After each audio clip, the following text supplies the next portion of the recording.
Bear Academy.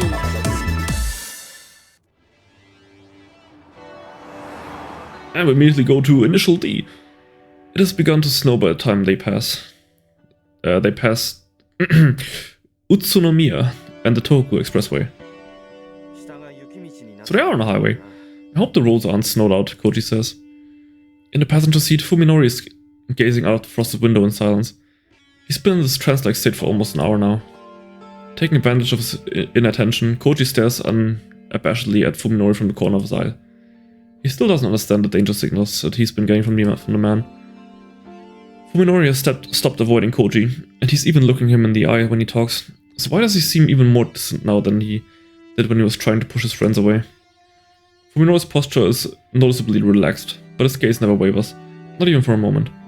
It's as though he is focused on a clearly defined future that he has chosen to bring about, one that has no place for the needs or wants of others. Right now, Fuminori is complete. Koji cannot help but feel that beneath his bland exterior is a core of solid steel that no one can touch. How about Omi? Koji says suddenly, trying to gauge Fuminori's reaction. It's been a week since she disappeared, and we still haven't heard from her. Oh, Fuminori replies, curtly, still staring into the distance. That's not good. I wonder what happened to her. Fuminori's tone is completely emotionless. Koji might as well have asked him about the weather or the condition and the mountain roads near the destination.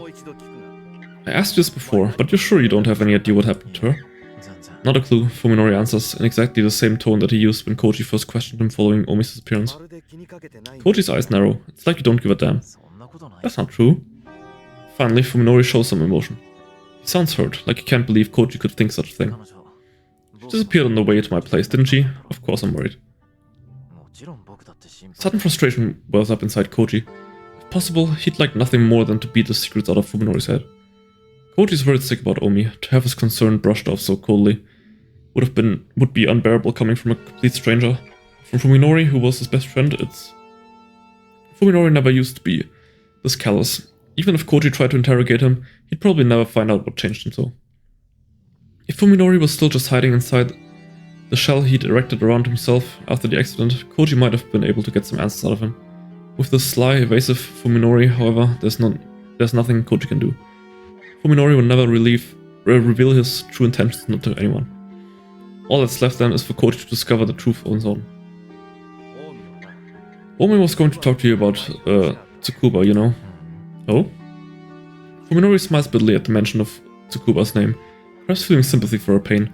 To Koji, however, it seems like pity, the sort one directs at an art overworm. And overworm. Blech, can't talk, need a drink.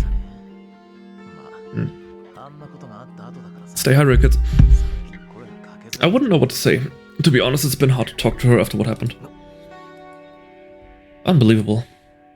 If Fuminori's feelings for Yo were really this cold, then he would have rejected her when she first confessed to him. But he didn't, or at least the Fuminori before the accident didn't. Once again, Koji can't help but wonder if his man, who looked like his friend, is really a different person who only possesses the memories of Sakisaka Fuminori. Snow stopped falling when they get off the West Nasu Flats interchange. The area must already be getting a lot of snow, however, as the nearby mountains are covered in white beneath the trees. By the time they turn off the highway and enter the mountains, road conditions are already bad enough for Koji to regret having forgotten tire chains. Nevertheless, he continues to power his car up the precarious slopes with only a road map to guide him. In places like this, an address isn't enough to pinpoint the location. His only choice is to drive down every road, including private roads that aren't even on the map, while searching for something that matches the photograph. Who would buy a home in a place like this? I would. Nice, secluded. It's far from prying eyes. That must be why Dr. Ogai chose it. The more he hears about Ogai, the less Koji wants to meet him.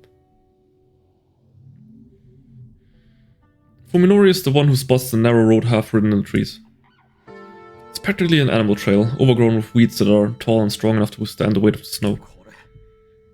Is this really a road?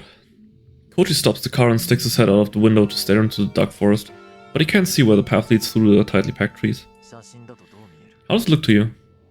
Fuminori hands Koji the photo, which he compares to the mountain ridges visible beyond the trees. Yeah, it's definitely the right angle. Let's check it out. Fuminori's tone is as flat as always, but there is a quiet intensity in his voice that leaves no room for argument. Although Koji is worried that his car's suspension won't be able to handle the terrain, there's no turning back now. He shifts into the second gear and starts down the frozen road. Sun sets early at higher altitudes. As the car creeps up the mountain path, Koji catches glimpses through the trees of the gradually darkening sky. The forest is completely still, with no sounds save for the rumble of the car's engine and the crackle of snow and brush beneath its tires. Fuminori is once again staring silently into the front window. In the ominous silence, Koji feels the same faint chill that he felt when standing before Ogai's suburban home. It feels wrong, as though he is traveling deeper and deeper into a world that is not his own. After some time, a blocky shape suddenly appears amid the trees, standing out against the twilight sky. That's a little creepy. Koji turns off the engine and compares the structures in front of him to the picture in his hand. Perfect match. Before he can tell Fuminori, however, his friend is already out of the car. Hey, oi. Realizing that it is pointless to call out to him, Koji shakes his head, grabs the flashlight from the glove compartment and follows Fuminori across the snow-covered yard. Didn't mean to... There we go. The photo must not have been taken recently, as the old rundown cabin before them has clearly been left to the mercy of the elements for some time. The front door appears to be locked, but Fuminori kicks it down without a second thought. Koji just watches, knowing that nothing he could say now would matter. All the windows are shut with heavy curtains, and the gloom inside is thick and stifling. Fuminori turns on his own flashlight and starts rummaging through the cabin without regard for his owner's privacy. Koji is reluctant to do the same, but it is obvious that his mountain retreat has been abandoned for a long time, just like the house in Tokyo. There's no point in being considerate now. He goes to search a different room. Soon after entering the cabin, however, he realizes that their search is meaningless. There's nothing inside but the bare necessities of life. Some rooms are even completely empty, save for a thick layer of dust on the floor. Of what few pieces of furniture are present, more than half appear to have never been used. There's an empty chest of drawers without a single scratch or a handprint, but bearing the telltale signs of mold and moisture damage. The condition of the cabin is eerie, though in a different way than the filthiness of the house in the city. It's like someone put together a mock-up of a home and then left it to decay.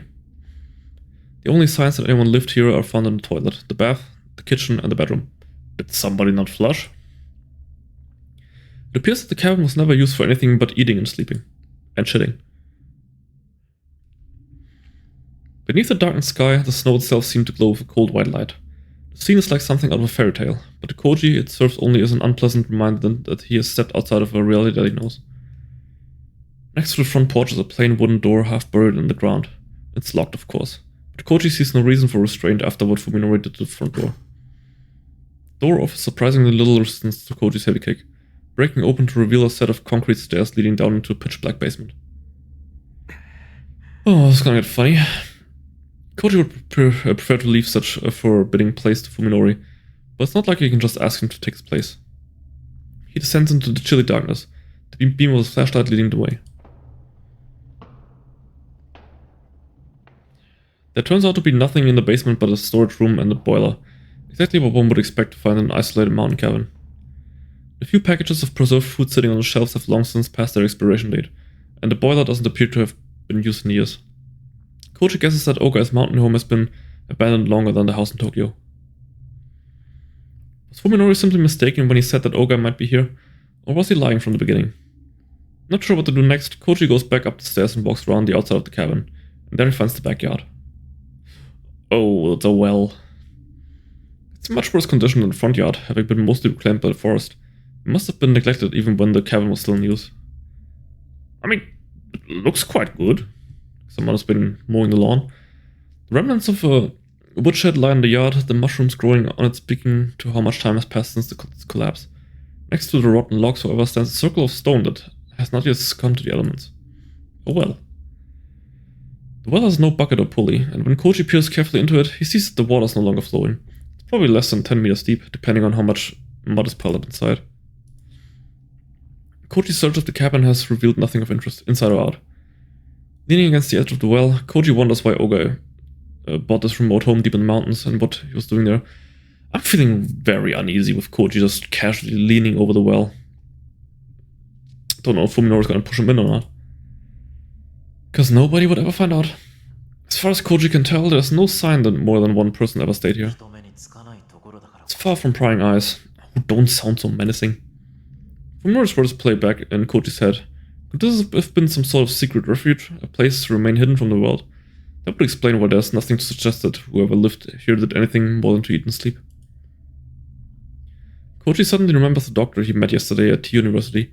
Maybe she'd know something. He takes out his phone and calls up the number. There's barely a signal, but it manages to get through. Wow, that's surprising. Okay. Koji's hopes are soon dashed, however, when his call goes straight to Dr. Tambo's voicemail. He considers calling back later, but realizes that it would be hard to talk to her with Fuminori around. Fuminori would not at all be pleased to learn that Koji and Yo went to see his doctor. Koji decides that he better tell the doctor what he can while he is still alone. Hello, this is Tono Koji. Thank you for your help yesterday.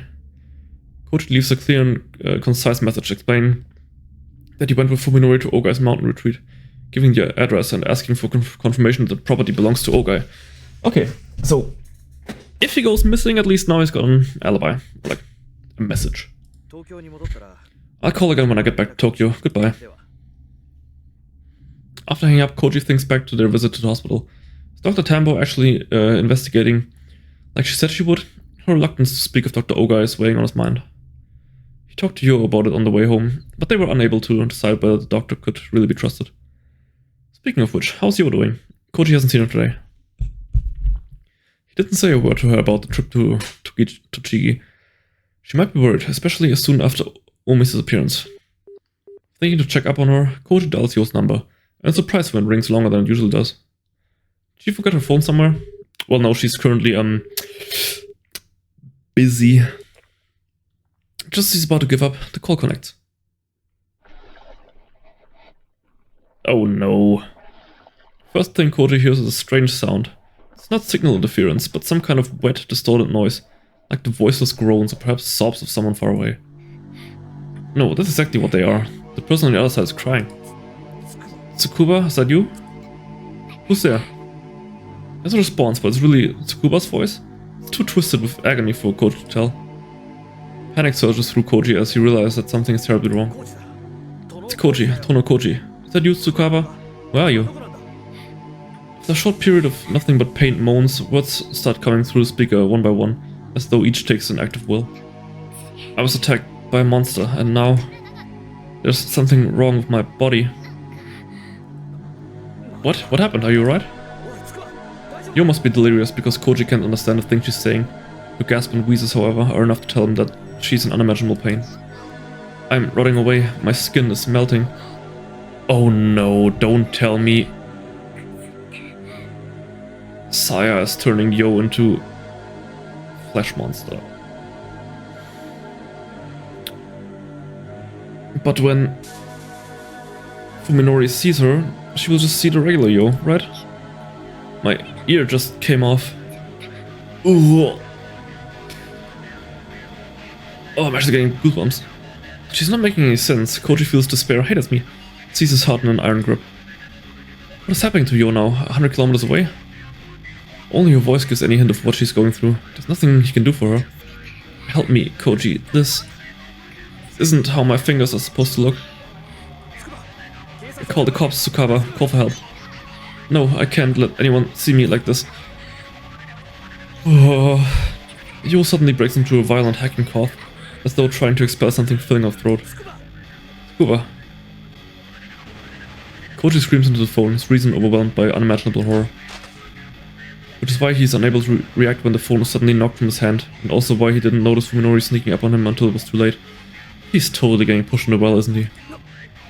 What? Fuminori seizes Koji's lower jaw with his right hand, cutting off Koji's angry shout. Koji can hardly believe the strength of the smaller man's grip. His biggest mistake was leaning back against the well. Yep, told you. There's nothing to grab onto as Fuminori pushes him backwards over the edge. He can only flail his arms vainly against the air. Koji soon loses his balance entirely. He feels a terrifying weightlessness as the world spins before his eyes. Before he can realize what has happened, his back strikes something with tremendous force. He thrashes violently as cold, dirty water fills his mouth and freezes him to the core. Only when his fingers find the wall of the well is he able to regain a sense of direction and right himself.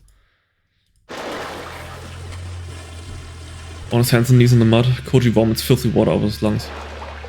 Fuminori, he tries to shout, but it comes out as a hoarse groan, distorted by the echo in the cramped space. Oh, actual nightmare. Fuminori's laughter, on the other hand, is as clear as bell. Sorry for interrupting your call, he says scornfully. Here, I'll return this. Fuminori tosses Koji's phone into the well. Koji catches it just before it hits him in the face, but finds that the battery pack is removed, rendering it useless. I mean, he's already sent a message, so I just hope they find him in time. What the hell are you doing? This is no joke, it's a miracle that Koji's uninjured. He could easily have broken his neck. And just because he's not hurt doesn't mean he's safe. Koji feels around the inside of the well, searching for something to hold on to, but the mud-covered stones offer no purchase. It's obvious that he won't be able to get out without help. Too bad the fall didn't kill you, now you have to freeze to death. You really have no luck, Koji. Can't be serious, Koji starts to say, but trails off as the pieces finally come together in his head. Today's sudden change in Fuminori's attitude, that smile that always seemed somehow malevolent.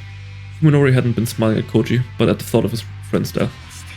Why? He can't wrap his head around this turn of events.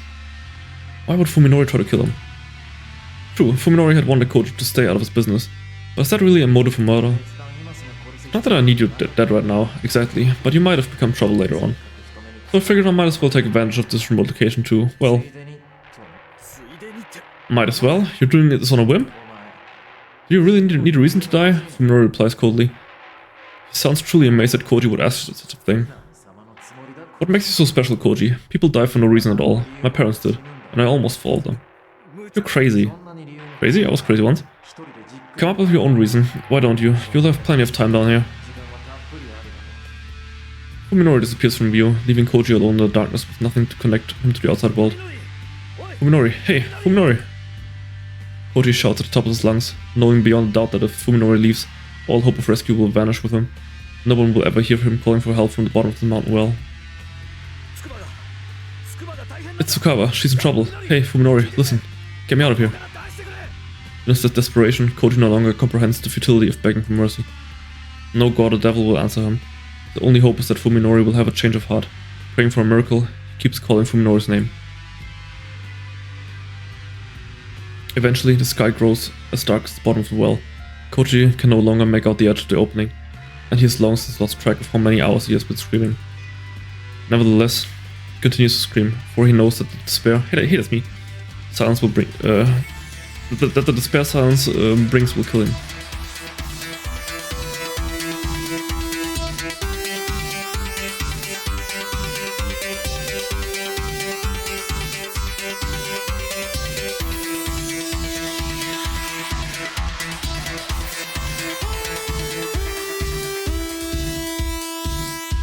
Ultimate despair life.